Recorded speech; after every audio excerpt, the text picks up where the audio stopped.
Welcome to the Whole Child Sleep podcast, where we help families nurture dreams and raise wholeness. Hello, everyone, and welcome to the Whole Child Sleep podcast. I'm your host, Maya Hartzheim. Today, we have a special guest. Dr. Whitney Cronin is a health coach in our program. Dr. Whitney, welcome. Thank you so much for joining us.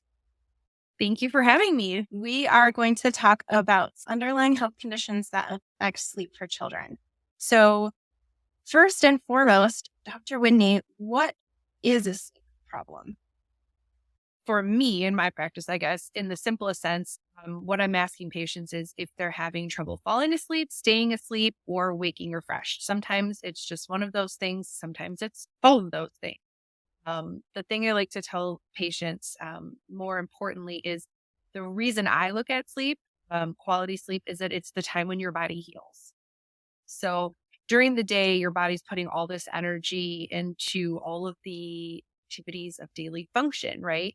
There's a lot of sensory information coming in, a lot of things that your body is processing. And so when you sleep, it's the time your body gets a break, and then it can use all of that energy to put in to basically kind of play catch up and do the healing. So we say that's when the healing happens. It's restorative sleep. Um, Obviously, I leave the timing of sleep, especially with infants and stuff, up to, you guys and the professionals that study the sleep aspects of things. My concern is more if people are getting quality sleep when they are sleeping, and then trying to help with a lot of other aspects of things that might be preventing them, even if they're doing some of the right things in terms of a schedule. Is it too much artificial light at night? Are you on a screen too much at night?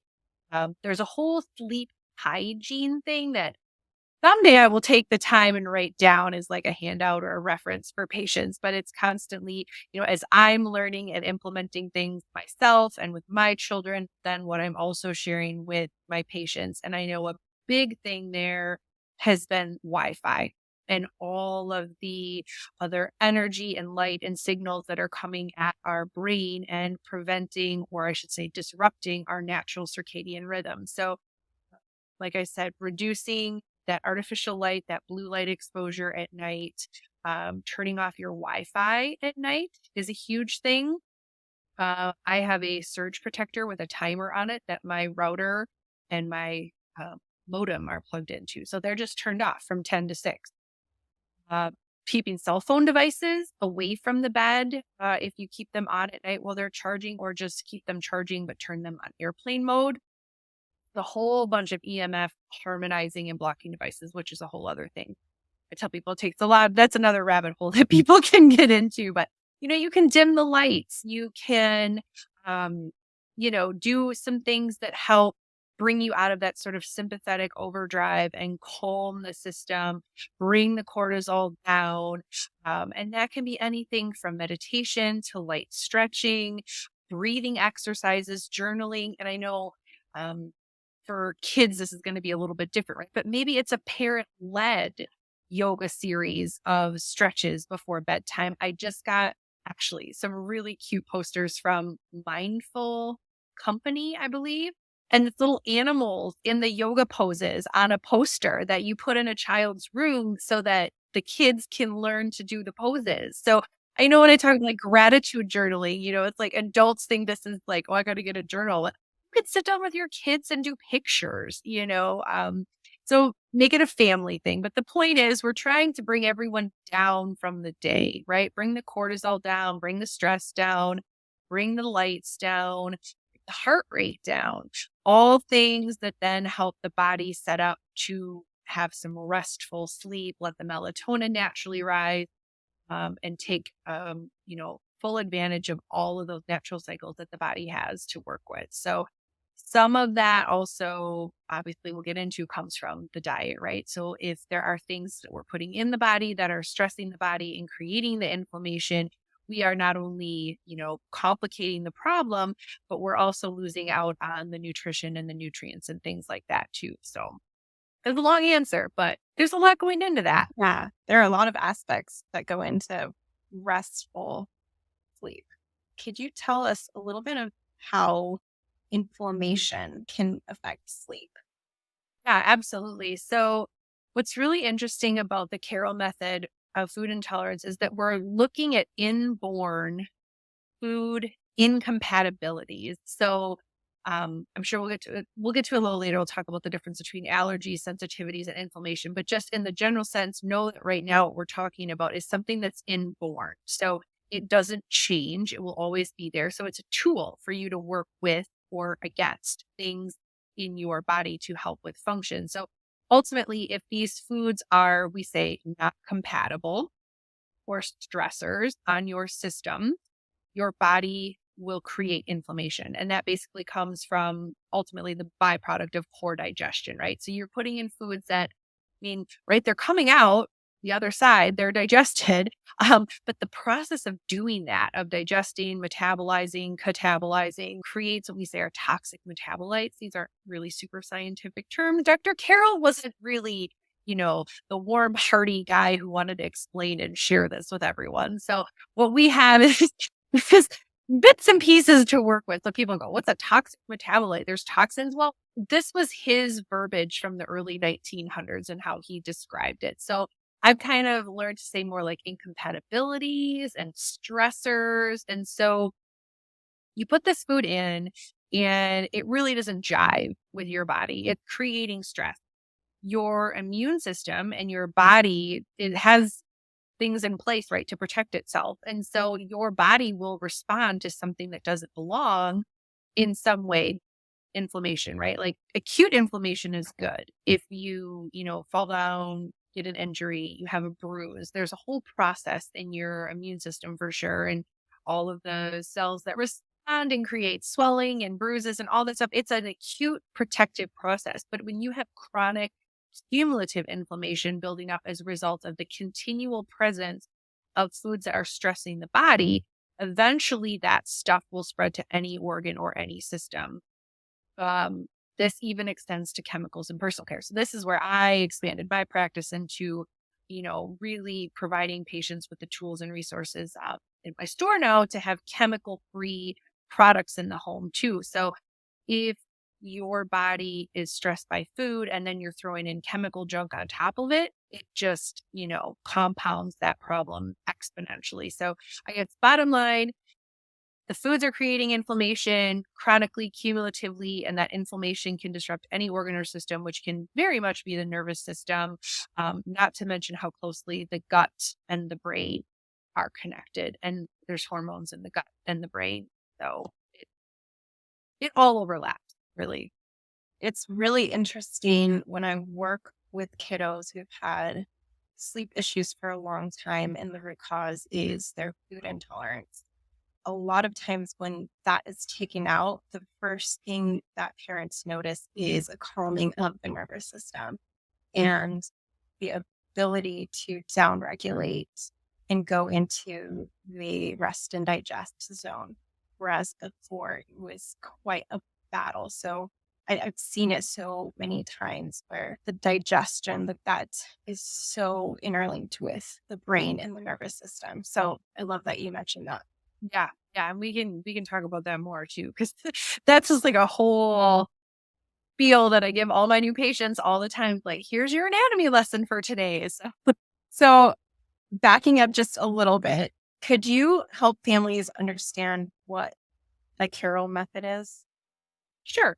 So the Carroll method was a method, right? It's not a lab. It's not a test. It's not an assessment. We're not labs. We're not researchers. We are naturopathic doctors who are utilizing a dietary tool that was created in part by Dr. Carroll to determine what foods work, like I said, with or against your body. He had a chronically ill son, and he was doing everything that naturopathic doctors knew how to do with botanical medicine and hydrotherapy and homeopathy. And his son wasn't getting better. And there were several different methodologies at this time. This is before the AMA, the American Medical Association, will say streamlined what was considered the standards for a medical doctor's education and the parameters in which they would practice their scope of practice. So everybody was experimenting with different, we'll say a diagnostic approach, if you will. one of those people was Dr. Abram, and he was a professor of physiology at an Ivy League school.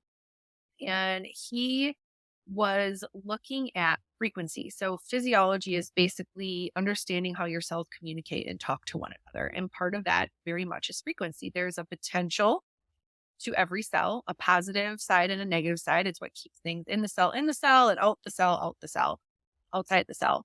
A really good illustration for people is like an EKG. So if you've ever seen someone hooked up to a heart monitor and those lines going up and down, that's the heart pumping. And that is cell potential. That is opening and closing of different ion gated channels in the heart. So positive and negative ion. So frequency is very much a part of our whole being, our whole cellular makeup. Ultimately, cells make up our tissues make up our organs, and so on. So what Dr. Abrams was looking at, what I was taught in a nutshell, is that he wasn't diagnosing people so much as he was trying to figure out the frequency at which different organs worked. And he was using the corresponding acupressure point to that. So it's a bioelectric dermal process or something. It just means it's your skin. It has to do with frequency through the skin. And so he would be able to tell someone, hey, I'm looking at this liver point on my machine and the frequency is quite low. On healthy people, I've seen the frequency between here and here. So he wasn't saying you have a liver problem. He was just saying, in healthier people, I've seen a stronger liver frequency. Maybe you should go find someone who can help you optimize your liver function or figure out if there's something going on there that needs working on. So that was published research that's available out there. A little probably hard to find for, normal people. I think it exists now maybe only in the libraries at some of the naturopathic schools. So Dr. Abrams took some of that and then a little bit of, I guess, what Tesla was working on at the time, because he just happened to be in town working on the hydroelectric dam at the same time that Dr. Carroll was working through this. So that's like a really cool fun fact, I thought. And he was able to take from Dr. Abrams and figure out how to utilize all of this to assess the lower digestive system and incorporate food. So that's what we're really looking at, is a very, very individualized basis of what works with the frequency of your digestive system and what interrupts that. So I tell people, at least for me in high school, there was that one class that everybody kind of had to take as an introduction to the trades classes. And it was like the electric one. And you'd make the little circuit with the light bulb, and then you'd flip the little thing and the light would go on. And then you'd open it up and the light would go off. That's basically what this is. It's either a yes or a no. So it goes by food group. The most common groups of food by far are potato, dairy, and egg.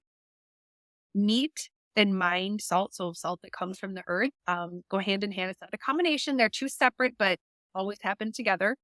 Comes up rarely. Fruit does actually come up rarely, which I know there's already going to be people going, what? You have to have fruit. That's not necessarily. What else comes up quite rarely? Fish, soy, peanut, honey, and then the practitioners of the newer generation. So Dr. Carroll taught a generation, that gentleman taught the next generation. Now there's a couple of doctors that are teaching the next generation. Wheat and gluten are newer, right? So these were not part of the original paradigm. So they've sort of refined the grain down to wheat and gluten as well, which you would be surprised how few people actually have a true inborn intolerance to gluten or it's more what we've done to it. So in a compromised system, it is a harder molecule to deal with, and that will stress the system. And so people who do like elimination diets, or they remove it and say, but I know that's an issue for me because I removed it and I got better. That's because your system was compromised. So it's kind of like you're teetering on the edge, and this is the thing that just keeps pushing you over. So in a strong, healthy digestive system, free of food intolerances, a little bit of wheat or gluten, a little bit of stress, a little bit of healing. even an autoimmune condition, that just means now your immune system has been triggered. So even with celiac, I've seen that go the other way. So categories are the big thing here. It's not a long list of 700 individual things. There's also combinations to it, which is really unique. And sometimes the missing piece, because there are people who are really in tune to their bodies. They're very intuitive in what's going on. And so you can be very diligent with an elimination diet, and very meticulous about the quality of your food and have a really good handle, on what does work with your body. So I've had people actually guess what their primary intolerance was, their main group. But then where they get hung up is, but I'm still not bitter. And I feel like sometimes when I have dairy out, it's okay. But then sometimes I have dairy and it doesn't seem to bother me. So I'm kind of stuck on this. And that's where the combination comes in. So the combinations are between two groups. And the most popular by far is fruit and refined sugar. So you can still have fruit, but what we're saying is fruit and then adding refined sugar on top of it is too much for the body.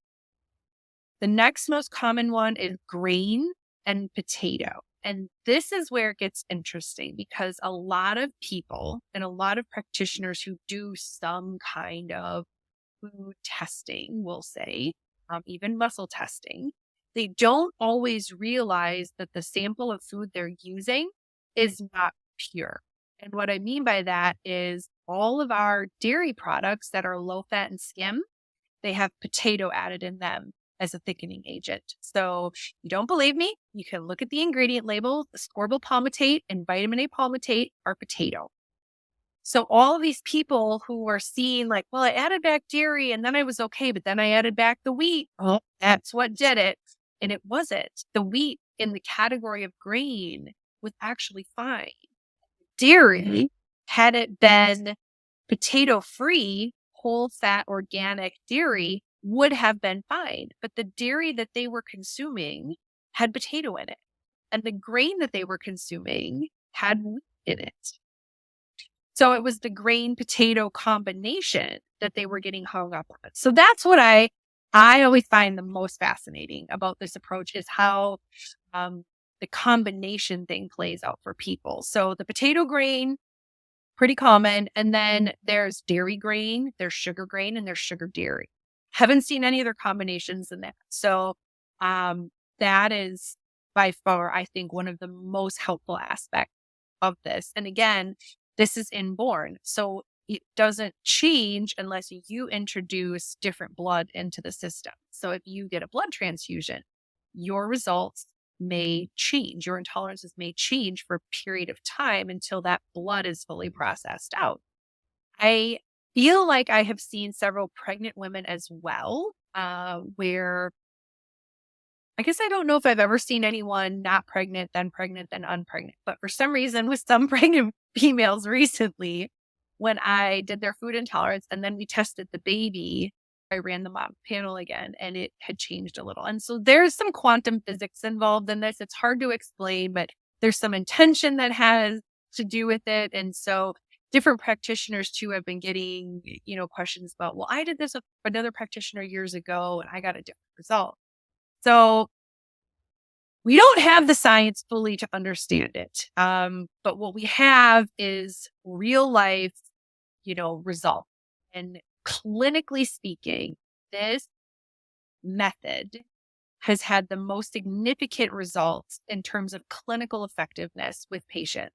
So if you're someone who, needs the science, I don't have it for you. And that doesn't mean it doesn't exist. It means we actually haven't got there yet. And so that's the cool thing too, when you hear people talk about how frequency medicine is sort of the medicine of the future. I think even Einstein was quoted saying that is part of where this resides. And so we don't fully understand it, but what we see is the results of the changes implemented in patients.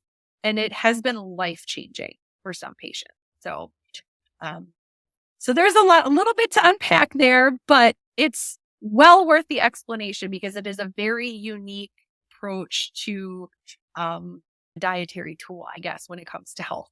This is the perfect place to move into helping people understand the difference between food intolerance and allergies, because there might be some misconception there as to what the differences are for that. When I very first started doing educational talks to really teach people about this, because it is such a different approach, part of that was explaining the difference between allergies, sensitivities, and intolerances.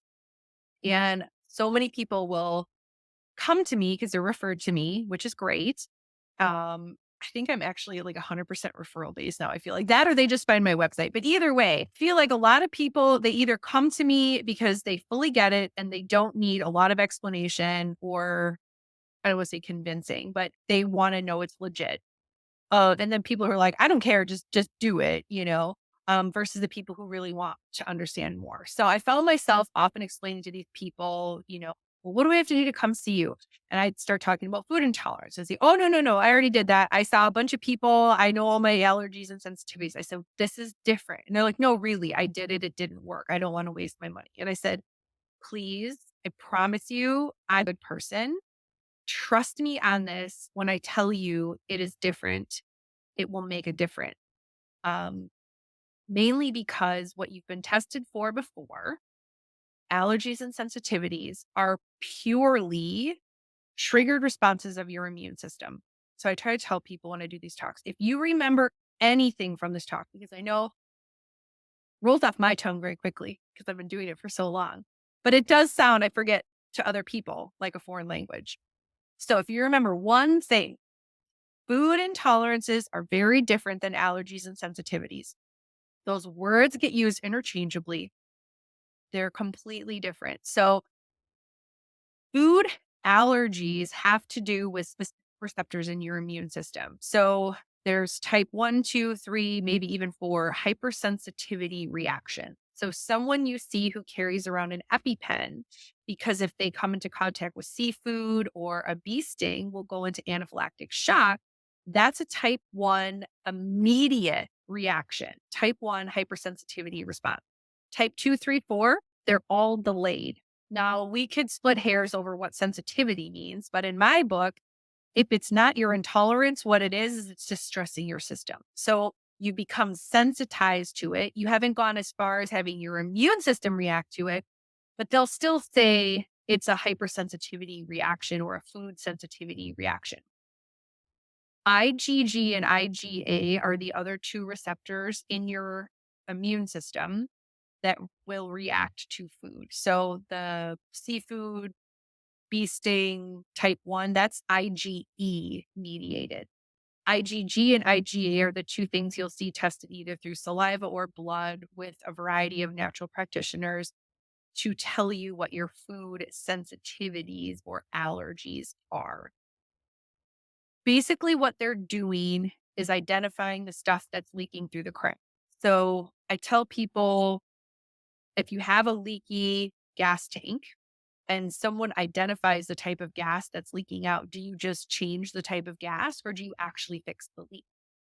And so with food sensitivities and allergies, they're simply changing the type of gas. And so the leaks are still there. And every 6 to 12 months, they're going to say, oh, your symptoms are coming back. Maybe we should retest you. And then lo and behold, you get another list of like 3 to 700 things that are so random, right? Like, why is it Swiss cheese and not old cheese? Why is it lima beans and pinto beans, but not black beans and green beans? I mean, it's things in the same family, It always struck me as, how does this make sense to people to be so random? And it's just because those are the particles of things at that moment that got out that your immune system got triggered to. So if you identify your food intolerances, the things that are creating the inflammation and the leaky gut and allowing other things to get out, which the immune system responds to, creates those learned responses, then we can heal up the leaks once and for all. And after a period of time, you could reintroduce those things that your body has been sensitized to or triggered to in your immune system. Um, and I've had people say, yeah, but when I cut that stuff out, I felt better right away. I said, yeah, I would expect you to because your body's been triggered to that. But it's just like the gluten, right? It wasn't the root problem for most people. The problem was the system was already compromised. It was inflamed. It wasn't working well. It was leaky. And so if we can heal it up, you can reintroduce those things over time. So I guess that's the big takeaway. Allergies, sensitivities versus intolerance having to do with the immune system. This does not. This is compatibility with your digestive system. Remember, it's the frequency of the digestive system working with it or against it. And then realizing that the word intolerance also gets misused. So a lactose intolerance, I almost don't know that that exists. I'm pretty sure no one has been able to prove to me for a couple of reasons. One, there was no testing done years ago. People would just go into a medical doctor, like my mom, for instance, in her 30s, and was having just crazy bouts of like indigestion, gas, diarrhea, like all this stuff. And like every time I have ice cream or time I have milk, and the doctor just went, "Oh, you're lactose intolerant." So she cut out dairy very strictly for a period of years and then slowly started to add it back in. And didn't seem to cause a problem until 20 years later. Here we are again with a different set of symptoms. It's a little more advanced. Uh, Come to find out, she's dairy intolerant as a whole. So, lactose is just the sugar molecule that is in dairy. So, when you take a biochemistry, nutritional biochemistry, clinical nutrition class, you will learn they're really nifty in the way that they named these things. So all the sugar molecules end in OSE. So lactose, fructose, galactose, sucrose. Those are all sugars, different kinds of sugar molecule, but they're all sugar. The body has a matching enzyme for every sugar. So lactose is broken down by lactase, sucrose is broken down by sucrase, and so forth and so on. So they all pair up really nicely. Lactose, right, is also in breast milk. So I think their theory, I don't know, there's any real proof, was evolutionarily based in the sense that as infants, we were breastfed. We needed this enzyme. And then as we got away from breastfeeding and before the time of, cows and agriculture and drinking other animals' breast milk, gross, but it is what it is. Um, we evolved to not make lactase because we didn't need it. The body will learn to not put energy into things that it doesn't need to. It's a waste of its energy. So if we weren't consuming lactose, we lost the need for the lactase. Well, sure, that's logical. We may have lost that enzyme. And so, yes, people were struggling to digest lactose. Possible. I don't know that a lactase deficiency test exists. I've never had anyone be able to tell me it does. My patients are either dairy intolerant as a whole or they're potato intolerant if they think they struggle with milk products. Um, yeah, the whole lactose intolerance is a total misnomer. If anything, what it should be called is a lactase deficiency, meaning your body is not making lactase. But like I said, I don't know that that test exists. I don't know that there's a way to measure lactase in people. I've never had anybody do it or prove it to me or need to do it really because, like I said, once they do their food intolerance, and they're dairy intolerant as a whole, or they realize, oh, it wasn't the dairy all along. It was actually the potato that was in all the low fat dairy I was eating or drinking. Problem's fixed and the lactase sort of becomes a non issue. So, um, yeah, I think that's pretty much it. I just like people to understand the difference with the immune system being involved. Intolerance, allergy, sensitivity, they are not interchangeable words in the sense there is some significance behind them. So that's the big difference. So much for helping us understand that difference. What I hear a lot from parents, and I'd love you to speak to this, is concern that avoiding food intolerances will cause deficiencies in vitamins and nutrients. Will you speak to that? Sure. So that pretty much the same conversation I have with every patient about whether or not they need to take a multivitamin. Um, I think the first thing that I always tell patients is if you take one class in nutritional biochem or clinical nutrition, you learn how silly multivitamins really are, especially synthetic ones. So, um, in synthetic vitamins, we are trying to trick the body to absorb things. And you may be able to trick the body to absorb it. You may be able to say, oh, but on this study, they showed that this form of this vitamin is more bioavailable. All that means is it got in your bloodstream and they measured it. Doesn't mean it actually then took the next step to be utilized by the body in any measurable way. I tell people kind of like the game of whack-a-mole. You got something pops up here, you fill in that hole, but then something pops up over here because they're all interconnected. All those things connect. And again, back to those classes I took, it's like, if you take zinc, then it interferes with copper's absorption, and then calcium and magnesium use the same receptor. And so if you take too much of one, you block the other one. Starting to supplement with minerals and vitamins here and there and doing this, like I'm filling in this hole and that hole and that hole, just so that the blood work looks good, doesn't really get my patients very far. I think a lot of them find their way to me because of that, because they've been to those practitioners that do the micronutrient panel testing. And they say, oh, yeah, your B6 is low and your magnesium's low. And they give them a bag of 20 supplements. But all of those supplements also need to be digested, metabolized, and excreted. And all of that takes energy from the body as well. So if you must supplement because you cannot get your child to eat something, then I would say there are options for organic, whole food based vitamins. I used to use Mega Food to some extent. I've gotten away from it because they've been adding non-organic whole food things in.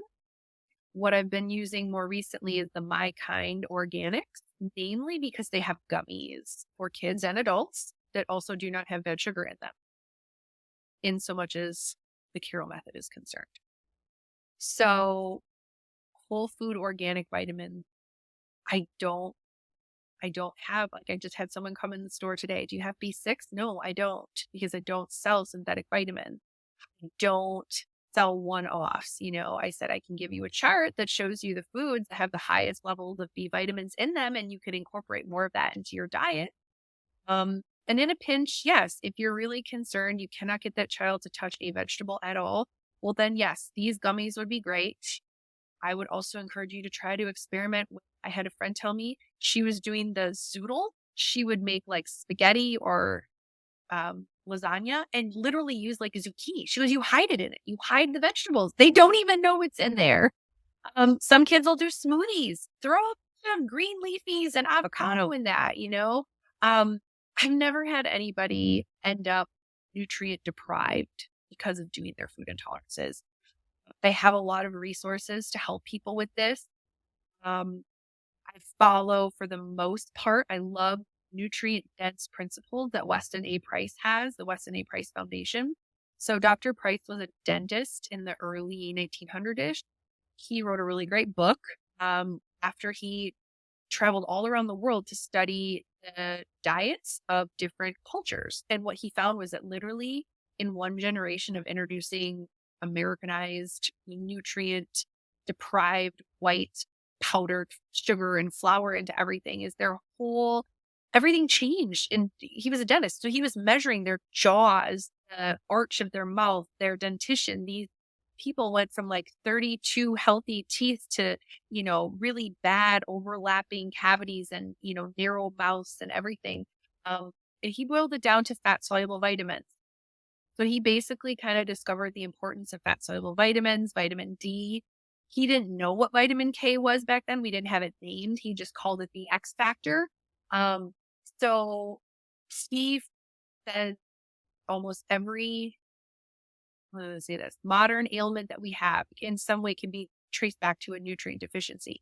So, it's a bigger argument, right? Like our whole system of food in this country is nutrient deprived and messed up. So trying to get those whole foods, those fat soluble vitamins in, it can be tricky. So my firstborn, for example, when he was ready to start solids, I did the Carroll method for him and it came back with egg. And I kind of was like a deer in headlights because I just read the whole chapter in the Nourishing Traditions book for baby and child care. And it was like their first foods should be a pate of grass-fed beef liver and pasture-raised egg yolk. And I was like, what am I going to feed him? I can't give him egg yolk, and I couldn't bring myself to feed him liver because I can't do it. I can't do it. I would take liver capsules myself. I'm like, I can't give my infant son liver capsules. So what I ended up doing was giving him cod liver oil with butter oil to make sure he was getting those fat soluble vitamins. I gave him a liquid choline supplement that came from something other than eggs. So I wasn't missing out on his brain development.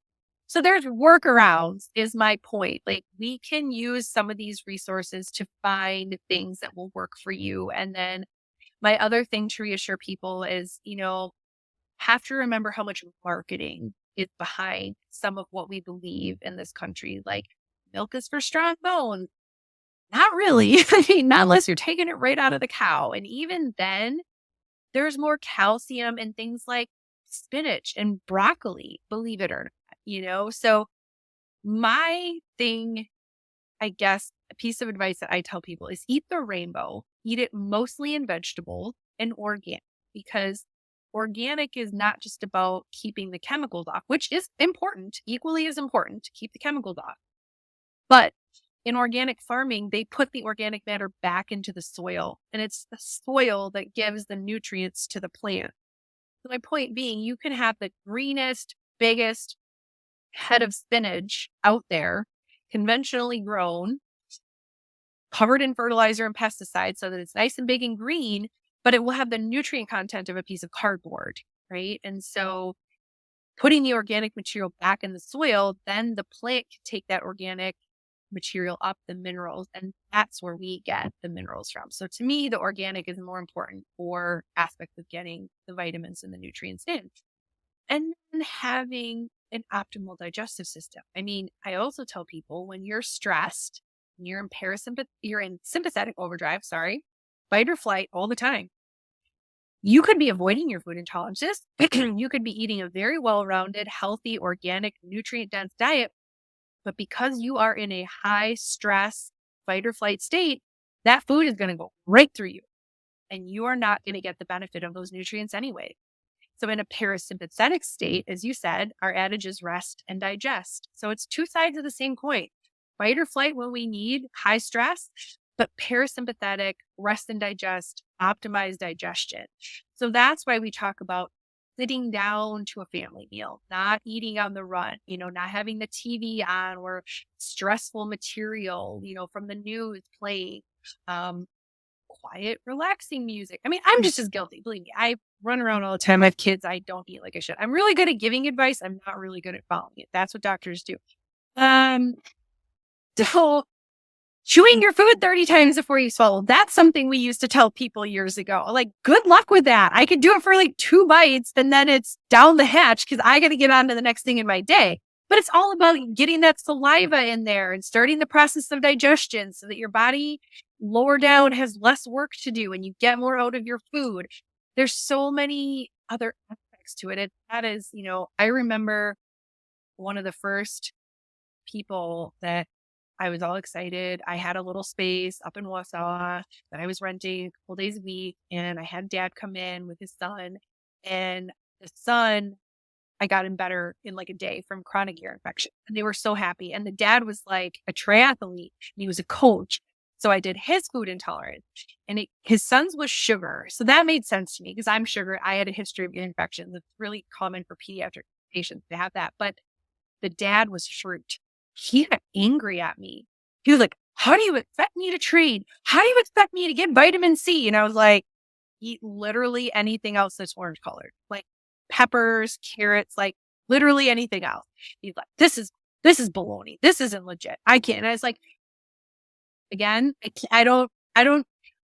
I can't make you believe in it. The only thing you can do is implement the information and see what changes you see in your health. But I've also had dairy farmers here in Wisconsin, big deal here, get very angry at me when they tell them that they have a dairy intolerance. And they tell me, but I've been eating dairy my whole life.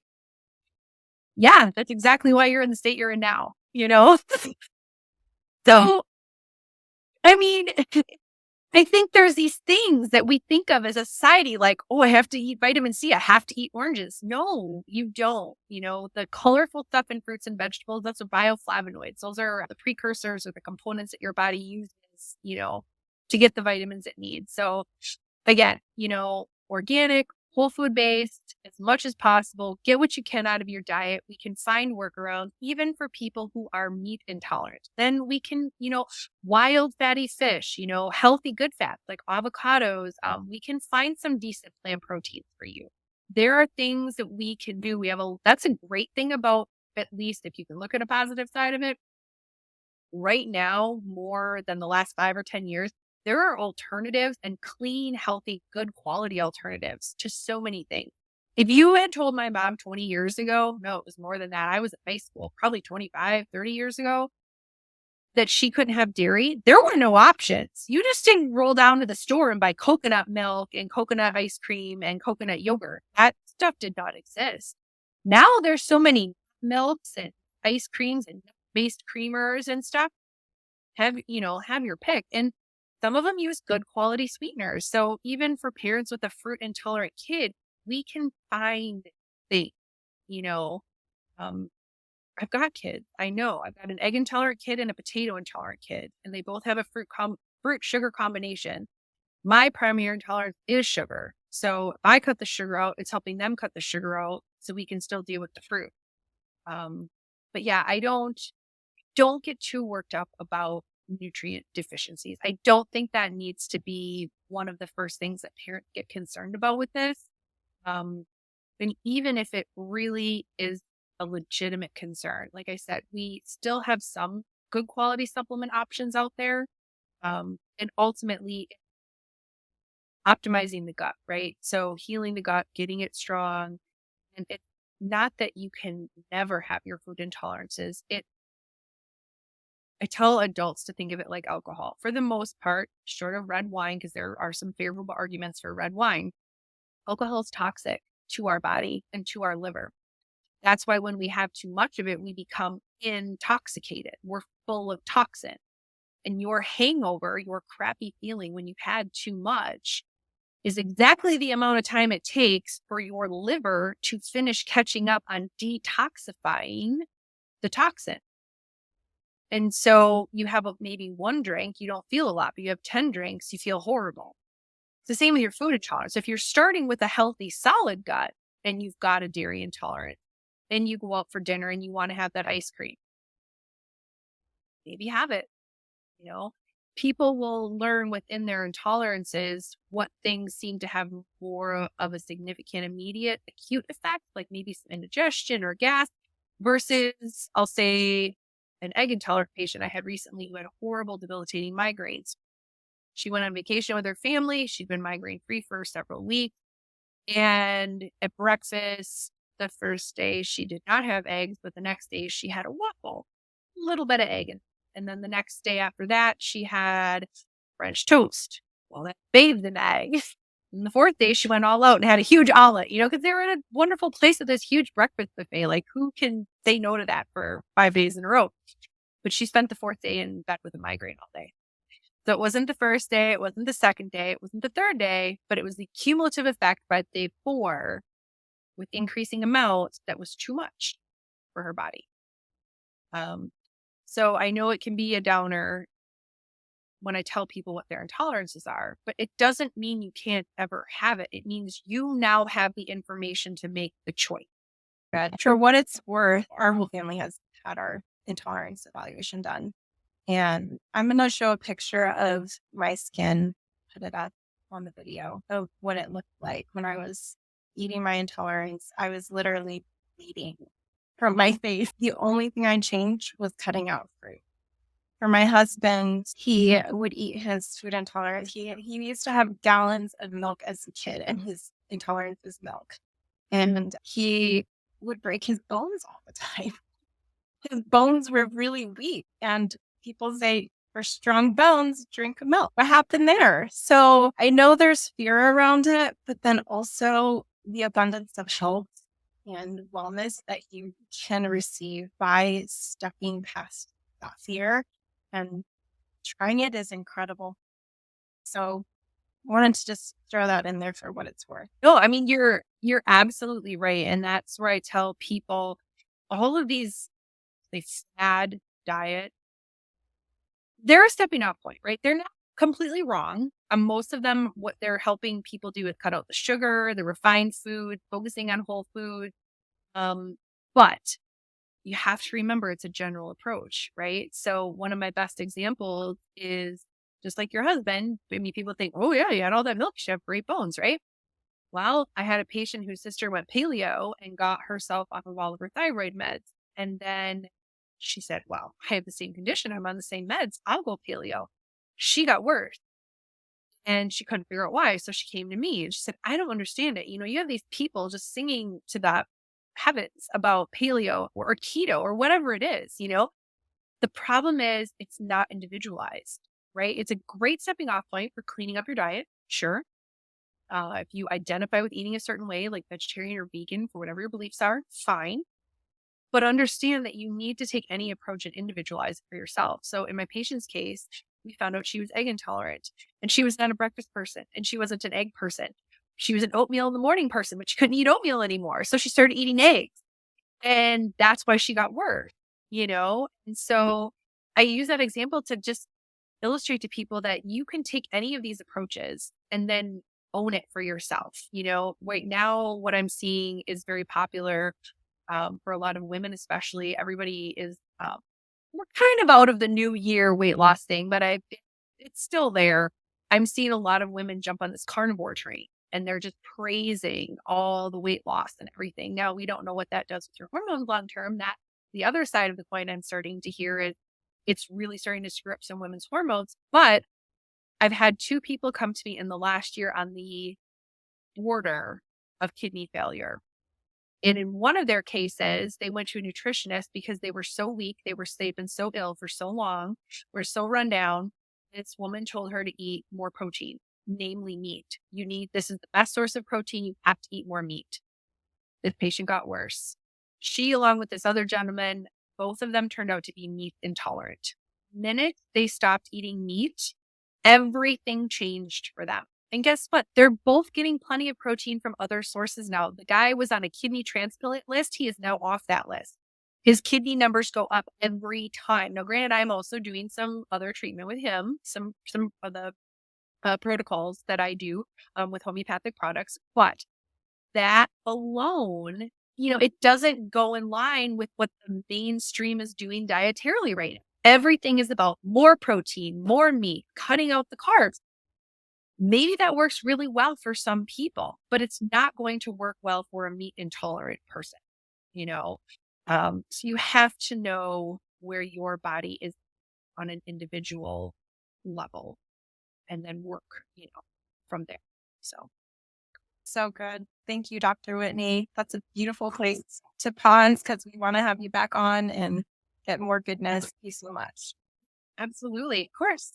Thank you all for listening. Tune in next time when we'll have Dr. Whitney over again. And you all have a great day and we'll talk to you next week. Thank you for listening to the Whole Child Sleep podcast. For references to articles discussed in this podcast or for evidence on the topics that we've discussed on this podcast, please look in the description below, or you can find the articles linked in our blog at curesleep.us. I want to give you an idea of what you can expect in terms of structure of this podcast moving forward. You can expect 1 podcast a week, and we will cover a topic for 2 weeks. The first week, you can expect the podcast to be more educational and informational. The following week will be more of a Q&A covering the same topic. If you have a question that you would like us to answer during the Q&A podcast, please send them in at 406-551-4083. And if you've found this podcast to be helpful, we ask that you share it. We would love to reach more tired families. We also ask that you subscribe and like and give us a 5-star review. This also helps us reach more tired families. We hope you have a beautiful day, and we will talk to you next week. By listening to this podcast, you understand and agree to the following. The content of this podcast offers the opinions of Meyer Hartzheim and her guests, and it is not intended as medical advice. It serves as an informational purpose. For personalized and medical concerns, consult your healthcare professional. The views and opinions in this podcast are our own and don't represent our employees or affiliates. The views of the guests in this podcast are their own and do not necessarily reflect that of Cure Sleep Group. Our podcast and website are not for legal purposes, such as establishing a standard of care or expert witness testimony. We don't guarantee the accuracy of statements or opinions. We appreciate your assistance in maintaining content accuracy. If you find errors in our podcast or blogs, please reach out via email to support@curesleep.us. This podcast is owned by Cure Sleep LLC and presented by the Whole Child Sleep Podcast. Thank you for tuning in.